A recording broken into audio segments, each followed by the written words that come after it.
Terima kasih buat setiap kasih, doa saudara, kebaikan saudara yang ditujukan kepada kami pada ulang tahun saya kemarin. Dan sekali lagi saya mohon maaf, tidak semua kami undang karena keterbatasan waktu dan tempat juga. Tetapi saya yakin itu tidak mengurangi sukacita. Dan terima kasih buat setiap kesetiaan saudara untuk terus beribadah dan melayani Tuhan. Siapa percaya Tuhan Yesus baik? Kita beri tepuk tangan yang meriah bagi Tuhan Yesus. Nah, minggu lalu saudara sekalian kita sudah belajar betapa pentingnya kita memahami perasaan Tuhan. Dan bagaimana kita bisa memahami perasaan Tuhan? Melalui firman Tuhan. Ingat bahwa ketika kita dengar firman, baca Alkitab, dengar khotbah, jangan seperti jaksa penuntut untuk mencari kekurangan dan kesalahan pengkhotbah maupun orang lain. Tetapi seperti di depan cermin, kita izinkan cermin mengoreksi keadaan kita untuk kita berbenah diri, memperbaiki diri lebih baik. Kita bisa memahami perasaan Tuhan melalui percakapan intim kita dengan Tuhan. Semakin kita bergaul dengan seseorang, kita akan semakin tahu dan kenal keinginan orang itu.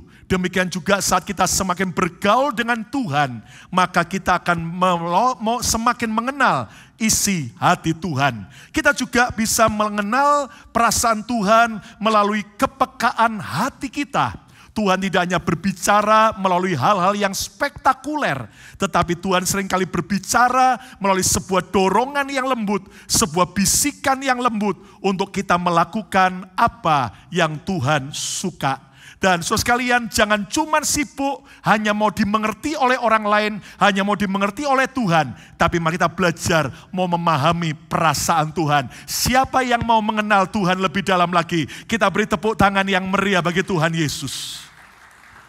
Nah, hari ini kita akan melanjutkan apa yang kita pelajari setelah kita memahami perasaan Tuhan. Maka ada hal yang lebih penting yang kita belajar, next step-nya adalah kita harus mengerti apa yang harus kita kerjakan. Nah, di Israel, saudaraku, tanah perjanjian, ada satu kota terbesar menjadi kota metropolitan, yaitu Tel Aviv, Israel. Dan Tel Aviv adalah kota perdagangan seperti New York yang rame, bahkan modern sekali. Berbeda dengan kota tua Yerusalem. Dan kota Tel Aviv ternyata merupakan perkembangan dari sebuah kota pelabuhan kecil yang bernama Jaffa atau Yafo.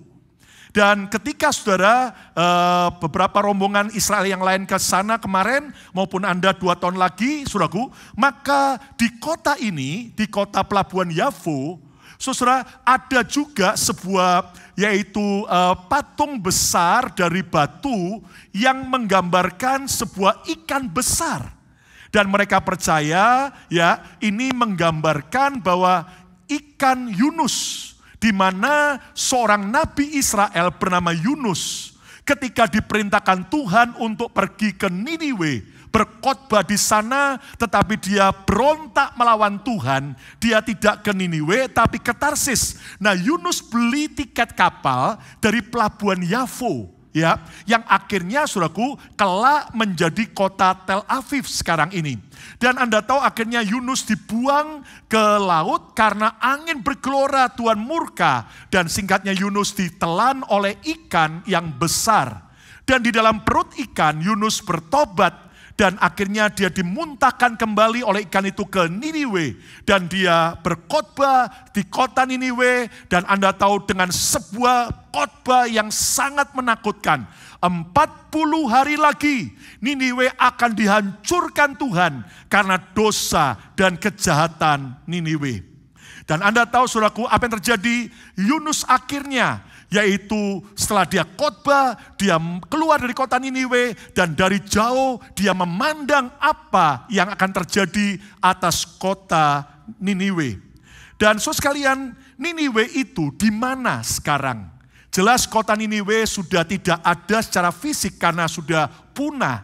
menjadi puing-puing, tetapi saudaraku bekas peninggalan Niniwe itu ada di bagian utara dari kota Irak, ya, dari kota Irak, ya, dari negara Irak, dari kota Mosul.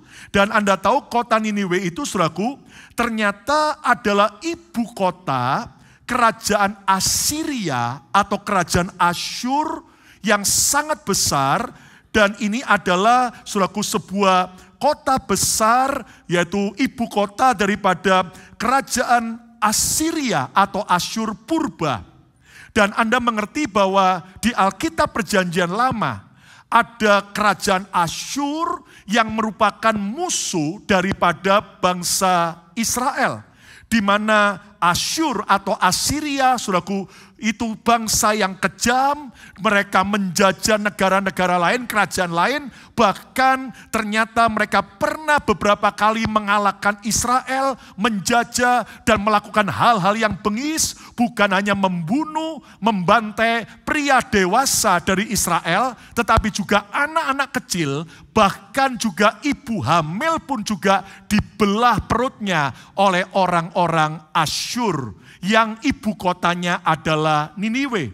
Jadi Yunus ini nabi Israel. Jelas dia benci, dia marah, dia dendam dengan orang Asyur, dengan kota Niniwe. Nah, itu sebabnya Yunus kenapa dia akhirnya menolak untuk berkhotbah di awal. Tetapi saudaraku, setelah dia khotbah, apa yang terjadi? Mari kita lihat Yunus 3 ayat yang ke-10. Ketika Allah melihat perbuatan mereka, perbuatan orang Niniwe, setelah mendengar khotbah Yunus, apa? Yakni bagaimana mereka berbalik dari tingkah lakunya yang jahat. Orang-orang Niniwe bertobat, merendahkan diri, berpuasa, minta pengampunan Tuhan. Allah melihat, percayalah Tuhan melihat pertobatan setiap orang. Katakan amin. Maka menyesalah Allah karena malapetaka atau hukuman yang telah dirancangkannya terhadap mereka, yang telah direncanakan Tuhan kepada orang-orang Niniwe, orang-orang Asyur.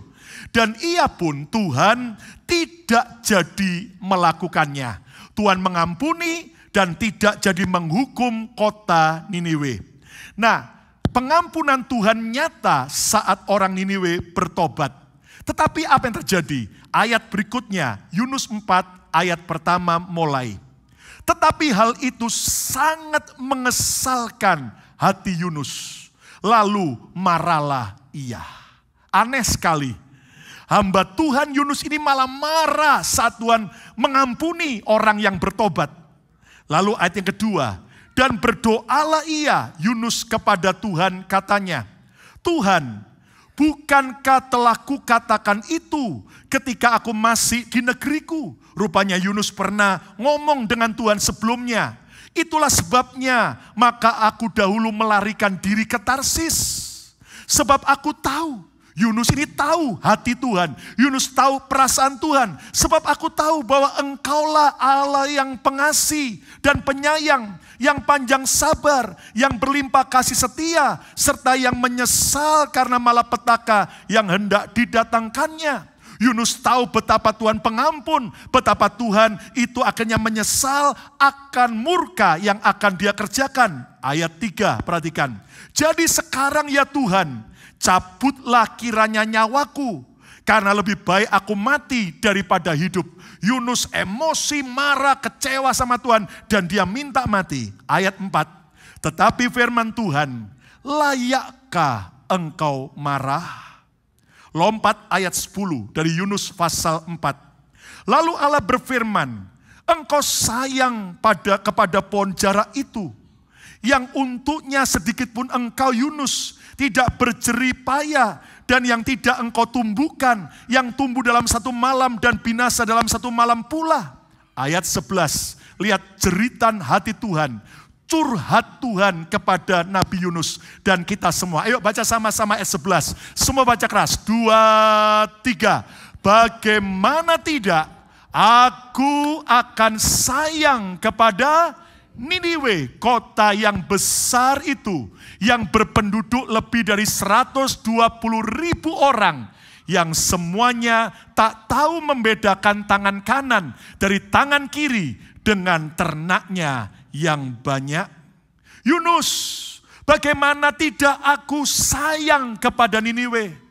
Kenapa kamu enggak sayang sama Niniwe? Aku Tuhan sayang karena penduduknya besar, 120 orang, dan mereka buta secara rohani. Mereka enggak bisa membedakan mana yang baik dan yang jahat. Nah, saudara sekalian, Yunus adalah nabi Tuhan yang peka. Nabi Tuhan yang mengerti perasaan Tuhan. Sayangnya Yunus tidak setuju dengan Tuhan. Sayangnya Yunus malah marah dan berontak kepada Tuhan, menentang keputusan Tuhan ketika akhirnya Tuhan mengampuni dan membatalkan hukuman Tuhan atas Niniwe. Saudara, menurut saya ini Yunus adalah nabi gila.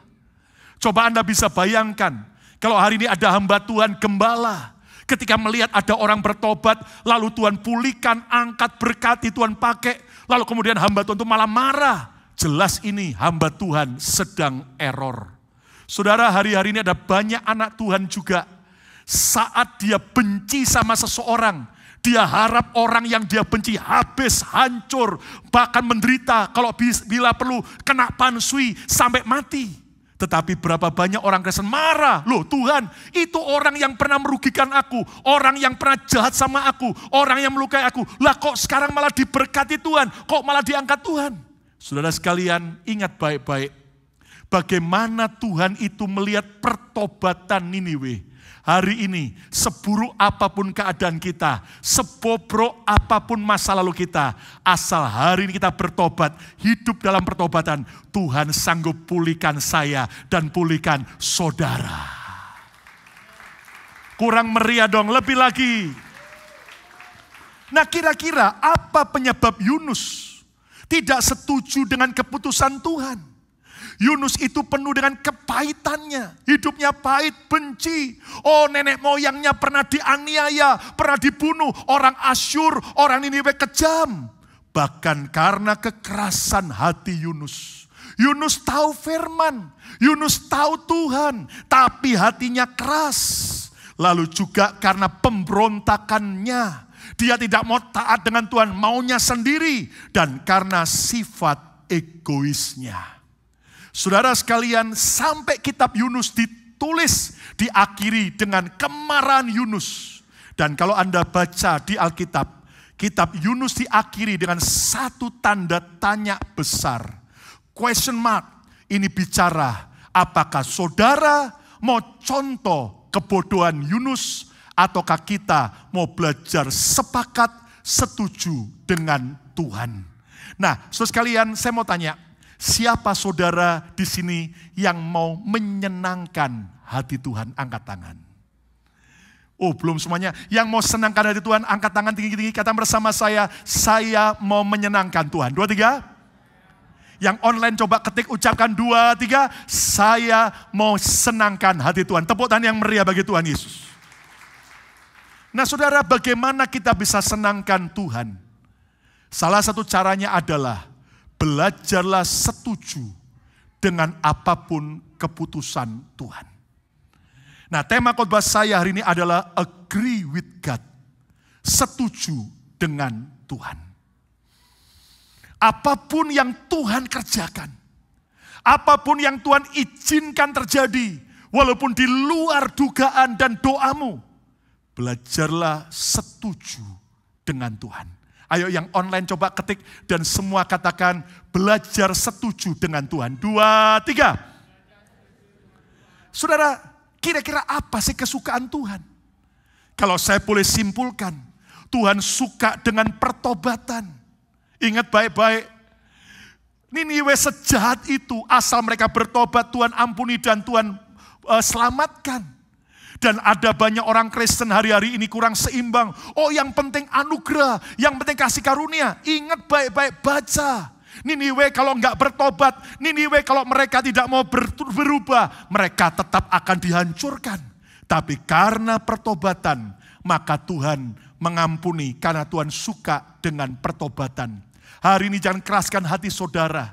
Kalau engkau sedang hidup dalam pemberontakanmu, ayo segera bertobat. Tuhan juga suka dengan pengampunan. Karena Tuhan itu pengampun. Dan kalau Tuhan kita pengampun, kita anak-anaknya harus jadi pengampun, bukan pendendam. Ayo coba ketik yang online dan semua kata, saya mau jadi pengampun. 2, 3. Tuhan juga suka dengan kekudusan. Dia Allah yang Maha Kudus dan Dia mau kita hidup dalam kesucian. Tuhan juga suka dengan ketulusan. Dia nggak suka dengan orang yang banyak triknya, orang yang banyak politiknya, orang yang banyak trik and intrik. Tapi Tuhan suka dengan ketulusan. Mari kita hidup tulus. Tuhan juga suka dengan kerendahan hati. Karena Tuhan benci kesombongan. Tuhan benci orang yang merasa hebat, yang merasa dirinya jagoan. Tapi Tuhan cinta dengan orang yang rendah hati. Tuhan juga suka dengan pujian penyembahan. Bukan karena Tuhan gila haus pujian saudara. Tetapi karena Tuhan tahu saat kita memuji menyembah Dia, Dia hadir bertahta dan akan menolong saudara dan saya. Bahkan saat kita memuji menyembah Tuhan, percayalah kita akan dibuat semakin intim dan selaras dengan hatinya Tuhan. Siapa percaya ada kuasa pujian penyembahan? Beri tepuk tangan yang meriah bagi Tuhan Yesus. Tuhan juga suka korban yang terbaik. Bukan korban asal-asalan. Jangan memberi korban buat Tuhan seperti Anda memberi pada pengemis. Tapi berikan hidupmu, berikan yang terbaik karena engkau memberi kepada Raja, segala Raja. Tuhan juga suka kerukunan. Tuhan gak suka pertengkaran, keributan, perpecahan. Dia suka kerukunan. Dan percayalah asal kita rukun, pasti berkat itu bukan kita kejar, namun berkat yang ngejar kita. Siapa mau dikejar berkat? Ayo hidup rukun. Tepuk tangan yang meriah bagi Tuhan Yesus. Tuhan juga suka melayani. Sampai hari ini Dia melayani saudara dan saya. Mari kita belajar juga melayani. Tidak hanya minta dilayani, bahkan Tuhan suka mendewasakan kita. Dia tidak hanya mau kita jadi anak-anak manja, anak-anak yang lemah. Tapi Tuhan melatih kita melalui proses yang menyakitkan. Tuhan izinkan penempaan demi penempaan yang berat kita lewati. Kegagalan, bahkan kesulitan, orang-orang jahat. Supaya apa? Supaya saudara dan saya bukan jadi Kristen cengeng, bukan jadi Kristen kanak-kanak, tapi Kristen dewasa. Siapa mau dewasa? Katakan amin. Ayo coba baca sama-sama seluruh kesukaan Tuhan. Ayo ucapkan bersama saya, bersama-sama. 2, 3. Pertobatan, terus pengampunan, terus kekudusan, terus ketulusan, terus kerendahan hati, terus pujian penyembahan, terus korban yang terbaik, terus kerukunan, terus melayani, terus mendewasakan. Tepuk tangan yang meriah bagi Tuhan Yesus. Minggu depan ulangan. Nah, sekalian, kita harus belajar senangkan Tuhan. Dan orang yang mau menyenangkan Tuhan, belajar setuju dengan Tuhan. Ayo coba yang online, coba ketik dan semua katakan, saya mau setuju dengan Tuhan. 2, 3. Lebih keras lagi, 2, 3. Nah, bagaimana rahasia setuju dengan Tuhan? Saya mau bagikan ada 3 rahasia. Yang pertama adalah bereskan hatimu yang belum beres. Make peace with your heart. Bereskan hatimu yang belum beres. Saudara, pemberontakan Yunus bersumber dari hatinya yang belum beres. Hati Yunus yang dipenuhi dengan dendam, ketidaksukaan, rasis, kebencian, dan saudaraku semua memori trauma masa lalunya yang dilakukan oleh Niniwe, oleh Asyur, itu terus ada dalam hidupnya. Maukah hari ini kita membereskan hati yang belum kita bereskan? Daud berkata dalam Mazmur 139 ayat 23-24, selidikilah aku ya Allah, dan kenalah hatiku, inspect my heart, selidiki Tuhan, periksa, ujilah aku dan kenalah pikiran-pikiranku. Ayat 24, lihatlah apakah jalanku serong, Apakah ada hatiku yang belum beres? Tuntunlah aku di jalan yang kekal. Saudara sekalian, kita harus mau membereskan hati yang belum beres. Kalau engkau penuh dengan iri hati, engkau penuh dengan semua kesombongan, engkau penuh dengan kemarahan, dendam, kepahitan, ayo bereskan hatimu supaya engkau bisa setuju dengan hatinya Tuhan. Kita saja kalau di rumah, di dapur, lalu tiba-tiba saudaraku ada piring yang kotor, maka kita harus membersihkannya, menyucinya. Supaya apa? Supaya tidak terus kotor dan tidak mendatangkan semut, tidak mendatangkan lalat, dan juga akhirnya kita bisa pakai piring itu kembali. Kalau kita tiap hari aja bersihkan piring, kenapa kita masih tidak mau, saudaraku, yaitu membersihkan hati? Tiap hari juga minimal kita membersihkan gigi kita selain gosok gigi. Bagi yang sudah semakin tua, Anda tahu ada floss dental, membersihkan, ya kan, asik sekali dengan benang. Untuk apa? Setiap celah-celah gigi kita yang kemasukan sisa makanan. Mungkin apalagi habis makan jengkol atau pete, saudaraku.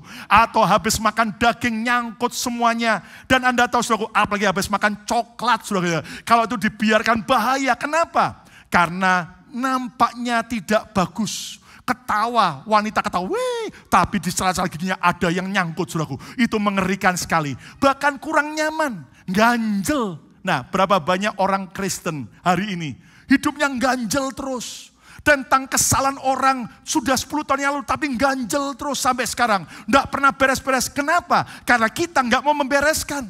Izinkan di floss, dikeluarkan, dibereskan. Kalau itu celah makanan nggak dibersihkan bahaya. Lama-lama apa? Busuk. Bau, ngomong itu bau. Makanya kalau ada orang ngomong sama saudara terus bau, langsung jauh. Kenapa? Coba lihat di celah-celah giginya pasti ada yang nyangkut, saudara. Dan Anda mengerti, saudaraku, lama-lama bisa membuat apa? Itu pembusukan, merusak gigi, bahkan bisa mendatangkan infeksi. Kalau selesai makan aja kita mau floss gigi kita, kenapa kita tidak bereskan hatimu dari pembusukan? Mulai hari ini, bereskan hati yang belum beres, supaya hidup kita makin diberkati oleh Tuhan. Tepuk tangan yang meriah bagi Tuhan Yesus. Sekarang yang kedua, rahasia setuju dengan Tuhan adalah salibkan egomu. Crucify your ego. Yunus bertobat di dalam perut ikan. Tapi setelah orang-orang Niniwe diampuni Tuhan, kembali Yunus berontak dan melawan Tuhan. Kenapa? Karena ego Yunus belum disalibkan setiap hari. Ego adalah penghalang yang harus kita kalahkan setiap hari. Bukan cuman kalau kita di gereja ego kita salibkan, tapi setiap hari. Ucapkan bersama saya, setiap hari. Lihat Yesus bilang apa? Lukas 9 ayat yang ke-23. Kita baca yuk sama-sama terjemahan Indonesia bahasa yang baru dulu. 2, 3. Katanya kepada mereka semua, apa? Setiap orang yang mau mengikut aku, ikut Yesus, ia harus menyangkal dirinya, terus memikul salibnya kapan? Memikul salibnya kapan? Jangan cuma kalau Natal, jangan cuma kalau ke gereja, tapi kapan? Setiap hari, termasuk di kerjaan, katakan amin. Termasuk di rumah, katakan haleluya. Dan mengikut aku. Lihat dalam terjemahan bahasa Indonesia sehari-hari. Yang tengah, semua baca. 2, 3. Kemudian Yesus berkata kepada semua orang yang ada di situ, orang yang mau mengikut aku harus melupakan kepentingannya sendiri. Melupakan egonya, menyalibkan egonya, memikul salibnya kapan? Tiap-tiap hari dan terus mengikut aku. Lihat dalam NCV version, they must be willing to give up their life daily to follow me. Harus rela menyerahkan semua kehendaknya tiap hari dan mengikut Yesus. Saudara sekalian, lawan setiap egomu, setiap apapun keinginanmu yang bertentangan dengan firman. Kita maunya balas yang jahat terhadap mereka yang jahat sama kita. Oh, lu bisa gitu, gua bisa lebih jahat. Coba tunggu aja. Tapi tiba-tiba ngomong, kamu anakku, kamu nggak boleh begitu. Kamu harus balas dengan kebaikan. Oh, ego kita ngomong, nggak mungkin bisa, nggak mau. Tapi kalau saudara mau setuju dengan Tuhan, mari salibkan ego kita setiap hari. Tepuk tangan yang meriah bagi Tuhan Yesus. Ketika kita sakit, lalu Tuhan berkata, mengucap syukur. Wow, itu orang gila. Tapi mari kita belajar salibkan ego. Walaupun masih sakit, aku bersyukur Bapa atas kesembuhanmu. Itu namanya engkau benar-benar mau setuju dengan Tuhan. Saat engkau melewati keadaan kekurangan maupun kelimpahan. Ketika Tuhan berkata, mari nabur untuk pekerjaan Tuhan. Nabur untuk orang miskin. Mungkin egomu berkata, enggak mau Tuhan. Tapi ketika engkau lakukan itu dalam ketaatan, engkau akan lihat hidupmu akan dahsyat dan ajaib.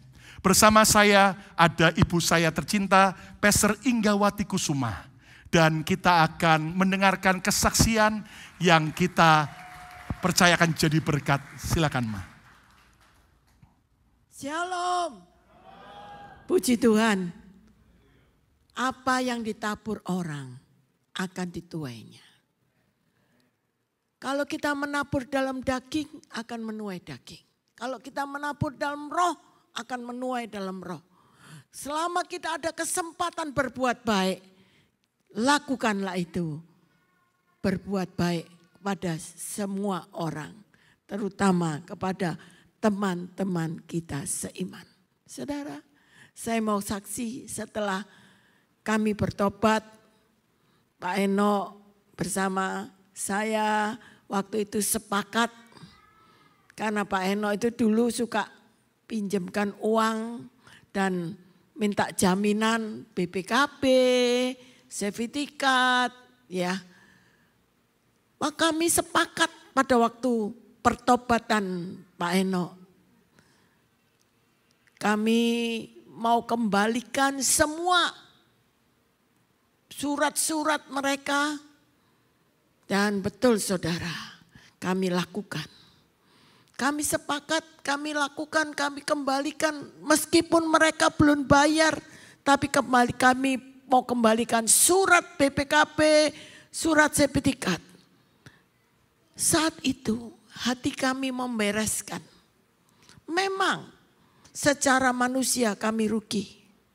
Tapi puji Tuhan, bukan hanya itu saja. Waktu itu kami dalam keadaan miskin saudara. Saya katakan pas-pasan. Kami dulu masih kecilannya Lukas, kecilannya Samuel ya. Kami naik sepeda motor, anak-anak ada di depan, Samuel, Lukas di tengah, saya yang paling belakang. Saya kalau hujan ibadah itu pakai apa itu? Jas hujan lowo. Zaman dulu yang di Surabaya pasti ingat ya jas hujan lowo itu. Jadi tapi pada waktu itu dengan bertambahnya usia anak-anak Samuel, akhirnya Samuel mulai besar, sudah mulai SMP, mau cicil sepeda motor. Akhirnya cicil sepeda motor bisa nyicil sampai 7 kali. Tapi begitu cicil 7 kali, kami tidak punya uang untuk bayar cicilan itu. Akhirnya dengan kesepakatan kami juga kembalikan sepeda motor itu ya kepada dealernya ya, supaya kami tidak ditagih-tagih ya. Kami tidak mau, hati kami tidak mau ada tagihan-tagihan membuat hati kami sedih. Kami mau beres di hadapan Tuhan. Betul. Secara manusia kami rugi.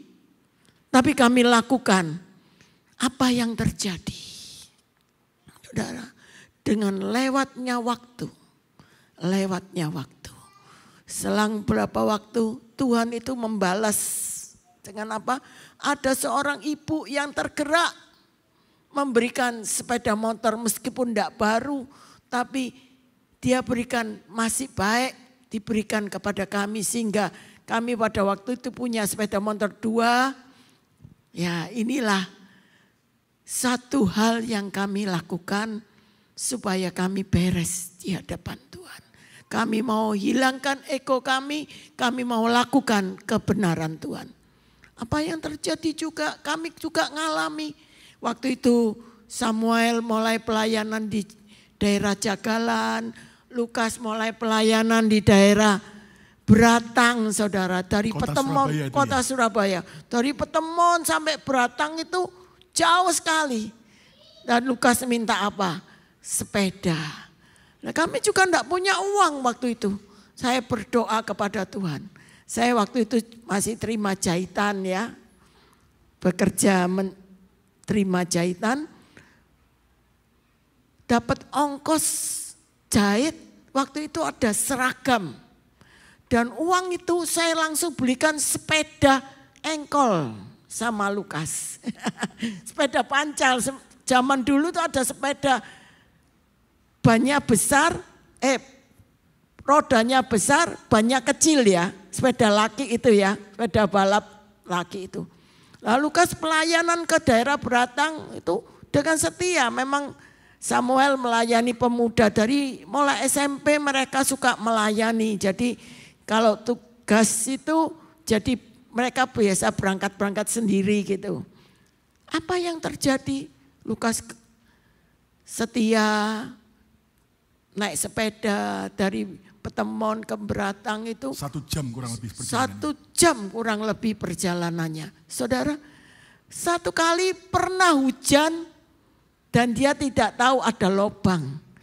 Pernah jatuh saudara dan stangnya itu kena lubang patah. Jadi Lukas itu bahasa Perancisnya nyongsop. Nyusup ke aspal. Tapi puji Tuhan dia tidak jerah, tetap melayani. Bahkan dia melayani di daerah Beratang itu gerejanya itu sederhana sekali dari bambu itu loh. Temboknya dari bambu. Mereka sepakat masih muda, anak-anak muda mulai kumpulkan uang, mulai bangun rumah ibadah itu. Kecil kok, saya tahu, tapi anak-anak muda semangat-semangatnya pada waktu itu. Dan betul, apa yang ditabur tidak sia-sia. Bahkan waktu Tuhan utus ke Makassar, Lukas bisa selesaikan, tidak ada gedung gereja sampai ada gedung gereja di Makassar. Tapi akhirnya Lukas tidak jadi gembala di sana, dipergikan karena ada fitnaan ya. Tapi puji Tuhan, Lukas dengan lapang dada bisa menerima itu dengan ucapan syukur. Apa yang terjadi sekarang? Apa yang ditabur dituai. Jadi kalau kita berbuat baik, jangan saat kita ada keuntungan. Saat kita rugi pun, kalau kita harus berbuat baik, berbuatlah baik. Karena Tuhan membalas apa yang kau lakukan. Tuhan memberkati. Wow, tepuk tangan yang meriah bagi Tuhan Yesus. Terima kasih Ma. Ya. Saudara sekalian lihat bagaimana ketika daging kita berkata, sudah percuma saja saya berbuat baik. Percuma saja saya setia kepada Tuhan. Walaupun lewatin masa-masa sulit. Dan tadi bagaimana orang tua kami dari pengusaha akhirnya waktu setelah bertobat 5 tahun kemudian dipanggil untuk jadi hamba Tuhan full time. Waktu itu belum punya gereja, Anda tahu jadi penginjil. Tapi lihat justru di awal Tuhan perintahkan orang-orang yang berhutang itu enggak bisa bayar. Kembalikan semua BPKB-nya, STNK-nya. Secara logika orang bodoh. Oh enggak bayar kok mau dikembalikan jaminannya. Harusnya kan disita atau dijual. Tapi Anda tahu ketika orang tua kami taat, hari ini anak cucunya dipelihara Tuhan dengan cara yang ajaib. Yang ketiga saudaraku, rahasia setuju dengan Tuhan adalah percaya total terhadap setiap keputusan Tuhan. Totally trust every one of God's decision. Apapun yang Tuhan putuskan, jangan curiga, jangan marah, jangan berpikir negatif. tetapi percaya total. Ayo yang online coba ketik dan semua katakan percaya total. 2, 3. Lebih keras, percaya total. 2, 3. Saudara, Yunus tidak mau percaya total akan alasan kenapa Tuhan mengampuni Niniwe. Dan kalau Anda baca dalam sejarah Alkitab, akhirnya suatu saat kerajaan Asyur yang jahat bisa dipakai Tuhan untuk menolong Israel. Bahkan dipakai Tuhan untuk akhirnya membela Israel. Nah hari ini saudaraku, percayalah bahwa pandangan Tuhan jauh lebih maju ke depan. Pandangan Tuhan jauh lebih baik daripada cara pandang kita. Yang setuju katakan amin. Percayalah rencana Tuhan jauh lebih baik daripada perencanaan kita. Saudara percayalah, karena cintanya, maka Tuhan selalu mendatangkan kebaikan. Hari ini ketika engkau sedang alami kegagalan, engkau mungkin dilukai, disakiti. Kalau engkau berespon salah, hidupmu akan semakin buruk. Dan ingat baik-baik saudaraku, semakin kita berontak, kalau Yunus berontak, ada ikan besar. Nah mungkin hari ini saudaraku, ada saudara yang sedang ada di dalam perut ikan. Mungkin masa-masa sulit hidupmu. Untung Yunus bertobat dari dalam perut ikan. Makanya dikeluarkan, dimuntahkan ikan dari depan. Kalau seandainya Yunus gak bertobat, dia gak keluar dari mulut ikan. Dia keluar dari knalpot ikan, saudaraku. Hari ini saya mau tanya, saudara mau cepat bertobat atau enggak? Mari belajar percaya total. Apapun yang Tuhan izinkan terjadi, semua pasti mendatangkan kebaikan. Ayat yang terakhir Filipi 2 ayat yang kelima. Hendaklah kamu dalam hidupmu bersama menaruh pikiran dan perasaan yang terdapat juga dalam Kristus Yesus. Pikiran kita dan perasaan kita harus kita selaraskan, setuju dengan pikiran dan perasaan Kristus. Dalam terjemahan bahasa Indonesia sehari-hari, hendaklah kamu dalam hidupmu bersama menaruh pikiran dan perasaan yang terdapat juga dalam Kristus Yesus. Bahkan dalam NIV version, have the same mindset as Christ Jesus. Miliki mindset, cara pandang yang sama dengan Kristus. Ketika dunia berkata, lihat keadaan sulit, harga-harga barang naik, nggak mungkin kamu ditolong Tuhan.